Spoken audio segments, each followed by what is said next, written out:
Well, good Wednesday afternoon, everybody. Hope you're all doing well. We've got a great book today for session 3 of Mr. Layne's Children's Book Club, the Maurice Sendak classic, Where the Wild Things Are. I'm really excited to read it. I hope you're excited to read it with me. So, before we get started, let's talk about Maurice Sendak a little bit. It's really interesting, and I didn't mean for this to happen. For the third session in a row, our author lived in New York. Well, he was writing and illustrating his books. He was born in Brooklyn, so that's like a little sub area of New York, kids. If you ever go there, it's broken up into what are called boroughs, and they have different names like the Bronx and Brooklyn and things like that. So he was born way back in 1928, which once again, to you kids, that's a long time ago, huh? That's even a long time ago to me. Here's a picture of what he looked like, probably when he was about 50. So that's Maurice. We'll just set him here for a minute. So, as you can see from the book, he did, for this particular book, the story and the pictures. So that means he was the author and the illustrator.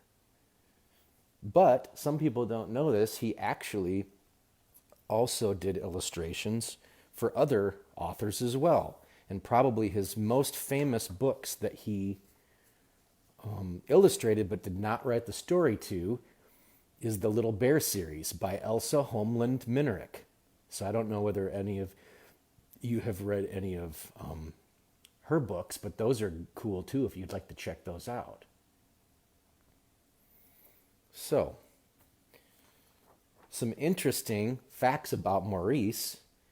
His love of books began when he was a child because he was sick a lot and he had some health problems and he had to stay in bed a lot. So he didn't get to go outside and play or do any of the things that a normal kid would get to do. And of course, back then, kids, I know this is hard to believe, but they didn't have iPads or video games or when he was really little, they didn't even have television. Can you believe that? That's pretty crazy. So he loved reading books and developed a lifelong love of children's books and picture books. So when he was 12 years old, which is still pretty young, some of you may be 12, he decided to become an illustrator after he watched the Walt Disney film Fantasia. I don't know whether any of you have seen that. It's very cool. If you've got the new app that's out, Disney Plus, I think it is showing on there. It is wonderful. Mickey Mouse becomes a wizard and does all sorts of magic, and it's synced up with the music, and it's quite wonderful. So evidently he had seen this when he was a child, and it really spurred in him the desire to start to draw and to start to create illustrations. How many of you out there like toys? I know I loved toys when I was a kid. So there is a big, huge toy store in New York called FAO Schwartz. And if you're ever in New York and go there, if you can imagine a building that almost feels like a mall, but the entire store is toys and it's got multiple floors, it's amazing. So one of his first jobs when he was young is he got to create window displays for the toy store. How cool would that be? Like to take your favorite Legos or superheroes or doll or game or whatever you liked, and you'd be able to create a display for it to help it sell in the store. So Maurice was definitely creative all his life.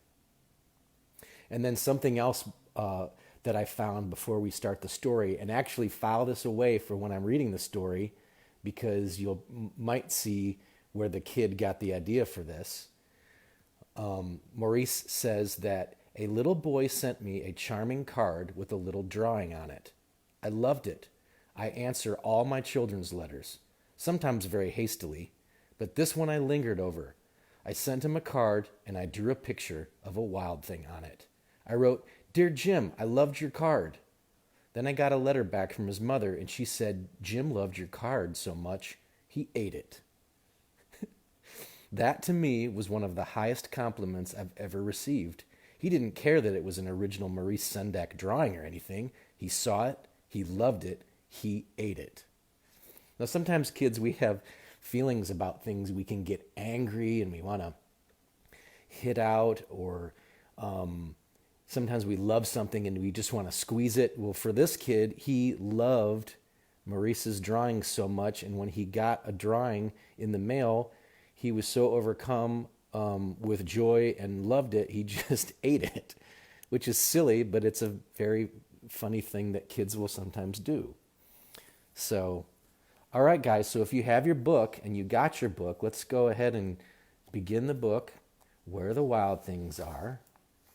And let's go in here for our session 3. Remember what we do? I'm not going to write the full name. I'm just going to write M for Mr., L for Layne, C for Children's, B for Book, C for Club. Mr. Layne's Children's Book Club, number 3. And today is June 24th. Wait, is that right? Yes, I don't know what 20. And I'm just going to write my name in my book. So I hope maybe you already had this book, or if you got it, that you've added it to your collection, because it really is wonderful. Are you ready to read it? And I'll try to do this slow because Maurice's pictures are so beautiful. We want to really be able to look at them. Where the Wild Things Are.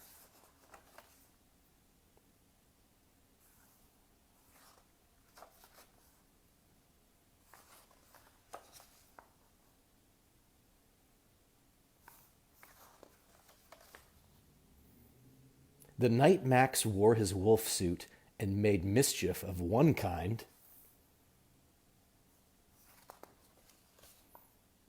and another,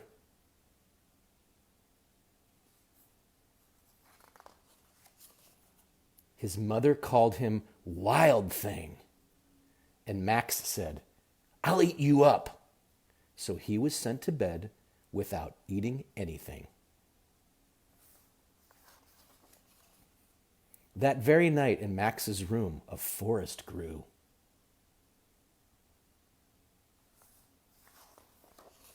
And grew.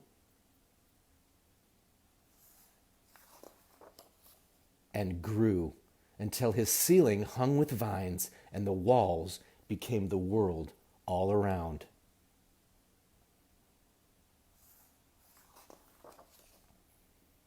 And an ocean tumbled by with a private boat for Max, and he sailed off through night and day.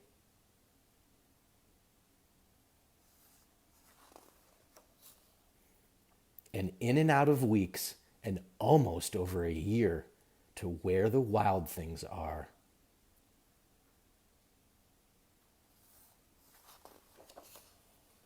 And when he came to the place where the wild things are, they roared their terrible roars and gnashed their terrible teeth and rolled their terrible eyes and showed their terrible claws.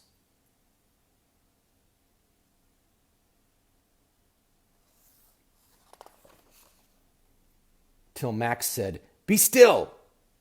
and tamed them with the magic trick of staring into all their yellow eyes without blinking once, and they were frightened and called him the most wild thing of all.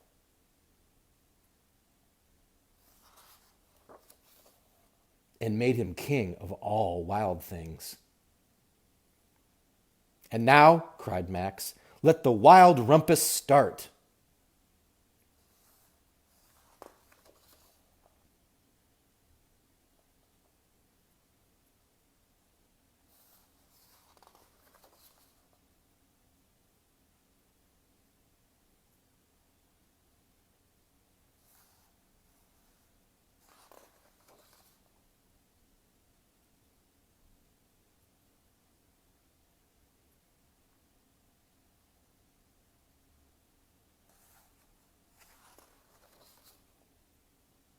"Now stop," Max said, and sent the wild things off to bed without their supper.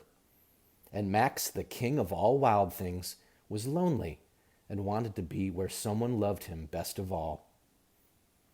Then all around, from far away across the world, he smelled good things to eat. So he gave up being king of where the wild things are. But the wild things cried, "Oh, please don't go. We'll eat you up. We love you so." And Max said, "No." The wild things roared their terrible roars and gnashed their terrible teeth and rolled their terrible eyes and showed their terrible claws. But Max stepped into his private boat and waved goodbye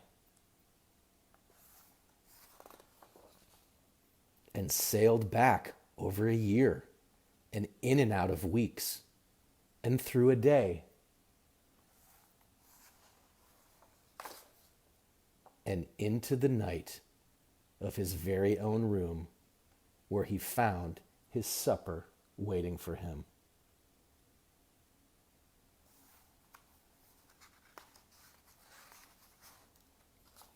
And it was still hot. The end.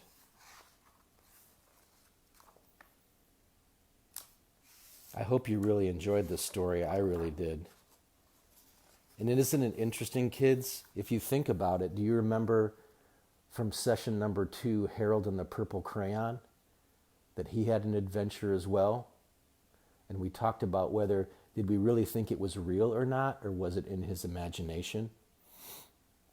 Do you think that Max really had vines grow in his room, and he got into a boat and he sailed away for over a year and ruled over the wild things?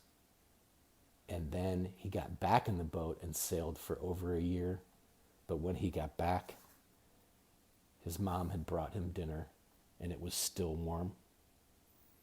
That's the wonderful thing about children's books and picture books, is that they spark our imagination and allow us to go to worlds and places that might not be real, but they sure are fun, and they help us think and grow and exercise our brains. Did you catch the part in the middle where the animals said, "We love you so we'll eat you up"? Just like the little boy did to the drawing that Maurice sent him in the mail.